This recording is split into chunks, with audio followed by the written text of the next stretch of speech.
안녕하세요. 구글 스프레드시트로 주식 수익률 모아보기 시간입니다. 이번에는 체크박스로 가변 시트 만드는 연습을 해보도록 하겠습니다. 체크박스를 체크하거나 해제하면 문자가 바뀌고 시트가 변합니다. 체크박스는 체크했을 때 true 값, 해제했을 때 false 값을 갖습니다. 이때 if문을 이용해서 true와 false에 맞는 결과가 나오도록 하는 것입니다. 시트의 경우 심볼만 true와 false에 따라서 맞는 값이 나오도록 하였고, 나머지는 심볼 값에 따라서 맞는 값이 나오도록 수식을 넣었습니다. 연습을 시작하도록 하겠습니다. 연습에는 세 가지 시트가 필요합니다. 종합 시트가 있고 계산용 시트가 있습니다.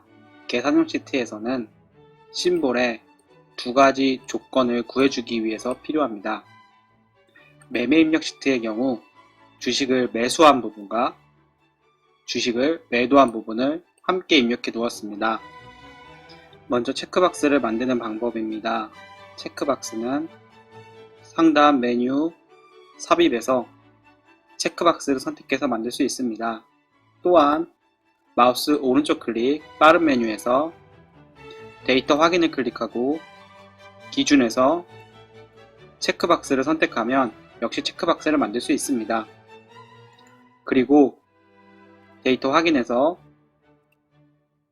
항목 목록을 선택하면 이렇게 숫자만 3개 입력해 주도록 하겠습니다. 목록을 만들 수 있습니다. 그러면 변하는 문자를 만들어 보도록 하겠습니다. 변하는 문자는 if 문을 사용해서 만듭니다. if 문의 경우 논리 표현식이 맞으면 첫 번째 값을, 틀리면 두 번째 값을 발환하는 함수입니다. 우리는 체크박스에서 체크값이 true일 때 첫 번째 값은 보유한 심볼 이렇게 입력하겠습니다. 두 번째 값은 모든 심볼 이렇게 입력하겠습니다. 자, 체크박스를 체크하면 보유한 심볼, 해제하면 모든 심볼 이렇게 나옵니다. 이제 계산용 시트를 만들겠습니다. 첫 번째 사용할 함수는 unique 함수입니다. unique 함수는 중복된 값을 제외하는 함수입니다. 괄호를 닫지 않은 상태로 매매 입력 시트로 가서 심볼열 전체를 선택합니다. 이때 상단에 스펠링 B를 눌러주시면 전체 선택을 할 수 있습니다. 유니크 함수로 값을 불러왔습니다. 근데 보시면 유니크 함수는 대소문자를 구분하기 때문에 중복된 심볼이 있습니다. 없애주기 위해서 전부 대문자로 바꿔주도록 하겠습니다. 사용하는 함수는 어퍼 함수입니다. 어퍼 함수는 스펠링을 대문자로 바꿔주는 함수입니다. 자동 완성 시켜주도록 하겠습니다. 자동 완성을 통해서 모든 심볼을 대문자로 바꿨습니다. 중복된 함수가 있으므로 다시 유니크 함수를 사용해서 중복된 함수를 제거해 주도록 하겠습니다. 전체열을 선택해서 중복된 함수가 제거된 심볼을 얻을 수 있습니다. 보유한 종목과 보유하지 않은 종목을 구분하기 위해서 현재 보유한 주식수를 계산하도록 하겠습니다. sumif 함수를 사용합니다. sumif 함수는 범위에서 기준을 만족하는 합계를 구해주는 함수입니다. 매매 입력 시트로 가서 심볼 전체를 선택을 하고 조건은 계산용 시트에서 현재 심볼 입력합니다. 원하는 합계는 매매 입력의 매수 보유 주식 수가 되겠습니다. 자동 완성 시켜주도록 하겠습니다. 자동 완성은 모서리에서 더블 클릭을 하거나 모서리에 마우스 클릭을 유지한 채로 드래그 해주시면 됩니다. 이제 필터 함수를 사용해서 보유한 심볼만 분류하도록 하겠습니다.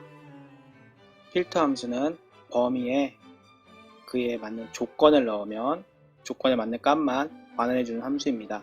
범위는 심볼과 보유 수를 다 넣어주도록 하겠습니다. 조건은 보유수에 0보다 크다라는 조건을 넣도록 하겠습니다. 필터 함수는 범위와 조건 모두 여러 셀을 입력할 수 있습니다. 결과로 심볼과 보유수가 동시에 나옵니다. 이유는 범위를 2열을 입력해 주었기 때문입니다. 범위를 한 열만 입력해 주면 그 결과값도 한 열만 나옵니다. 이제 종합 실습으로 가서 심볼 정렬을 위해서 sort 함수를 사용하도록 하겠습니다. sort 함수는 오름차순이나 내림차순으로 정렬을 해주는 함수입니다. sort 함수에 계산용에서 있었던 시열을 선택해 주도록 하겠습니다. 그냥 선택을 하면 빈칸을 포함한 오름차순으로 정렬이 되므로 빈칸을 없애기 위해 내림차순으로 바꿔주도록 하겠습니다. 내림차순으로 바꾸기 위해서 옵션을 넣으면 첫 번째는 범위, 두 번째는 이 범위 중 자신이 어떤 기준으로 차순 정렬을 할지 정하는 겁니다. 하나밖에 없으므로 1을 입력하겠습니다. 만약 두 번째 열을 기준으로 차순을 바꾸고 싶다면 2를 입력하면 됩니다. 오름차순을 입력하고 싶으면 true, 아닐 경우 false입니다. 내림차순으로 필요하므로 false로 입력하겠습니다. 변하는 시트를 만들어야 하므로 if문을 사용해서 수정해 주도록 하겠습니다. if 체크박스가 true일 경우 첫 번째를, false일 경우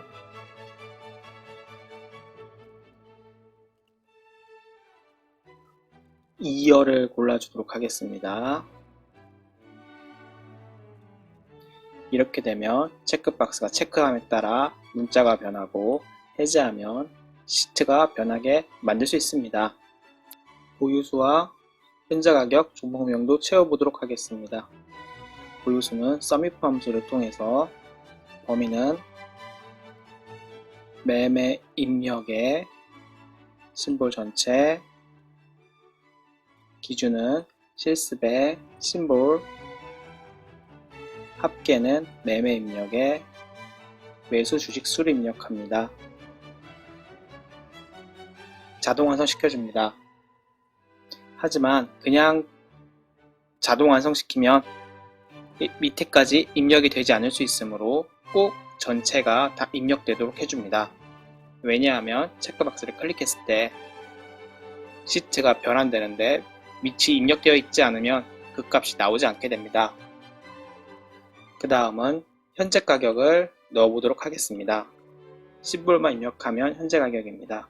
역시 자동 완성을 통해서 전체 시트를 다 채워주도록 합니다. 그래야지 시트가 가변할 때 같이 빈 셀 없이 같이 변하게 만들 수 있습니다. 종목명은 구글 파이낸스, 심볼 NAME를 넣어줍니다. 역시 전체를 다 하기 위해서 자동 완성시켜 줍니다. 전체가 다 수식으로 채워져 있으므로 심볼이 없는 셀은 에러가 뜨게 됩니다. 이 에러 부분을 제거해 보도록 하겠습니다. 에러 부분을 제거하기 위해서 if 에러 함수를 사용합니다. if 에러 함수는 오류가 난 경우 특정 텍스트를 출력할 수 있는 함수입니다. 이렇게 에러를 넣어주면 에러가 났을 때 이렇게 에러를 출력하게 됩니다. 이 부분을 비워두게 되면 에러가 났을 경우 그 부분을 다 비워주게 됩니다. 여기도 if 에러 함수를 통해서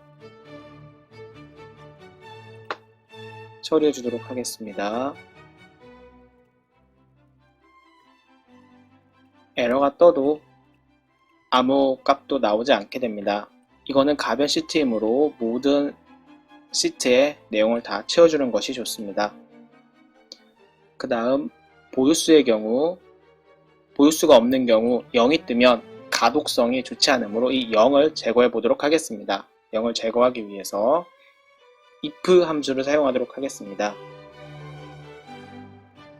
if 이 값이 0보다 작거나 같다면 비어있는 셀을 출력하고 아니라면 값을 출력하게 됩니다. 자동 완성을 시키면 이렇듯 비어있는 스프레드시트는 보이지 않게 됩니다.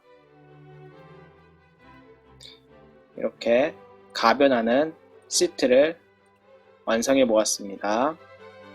그러면 간단한 팁 몇 가지를 드리도록 하겠습니다. 첫 번째 팁은 다른 시트의 내용을 참조할 때 사용하는 이 부분을 간략하게 만들어 보겠습니다. 계산용 실습으로 가서 그 열 전체를 선택을 하고 오른쪽 클릭 빠른 메뉴에서 이름이 지정된 범위 정의를 클릭하면 범위 이름 지정이라는 창이 나옵니다. 여기서 자신이 선택한 범위를 이름을 지정할 수 있습니다. 이름을 모든 계산이라고 정했습니다. 다시 종합 실습으로 와서 방금 이 부분을 모든 계산이라고 정했으므로 바꿔보도록 하겠습니다. 바꾸면 역시 값이 성립하게 됩니다. 한번 더 해보도록 하겠습니다. 계산용 실습에서 이 부분의 매매 입력 B는 매수 심볼이므로 매수 심볼로 바꿔보도록 하겠습니다. 역시 성립합니다. 다시 매매 입력 DD는 매수수이므로 매수수로 바꿔보도록 하겠습니다. 역시 성립함을 알 수 있습니다. 이것을 이용하면 좀 더 편하게 작업을 할 수 있습니다. 이 페이지를 좀 더 간략화해 보도록 하겠습니다. 스프레드시트는 함수를 겹쳐 쓸 수 있으므로 함수를 겹쳐 보도록 하겠습니다. 이 함수는 유니크 함수와 어퍼 함수, 유니크 함수로 이루어집니다. 근데 여기서 문제점은 유니크 함수의 경우 여러가지 값을 받아와서 결과를 내놓는 반면 어퍼 함수는 한 가지 셀의 값을 받아와서 한 가지 셀만을 값으로 내놓습니다. 그래서 단순히 겹치게 되면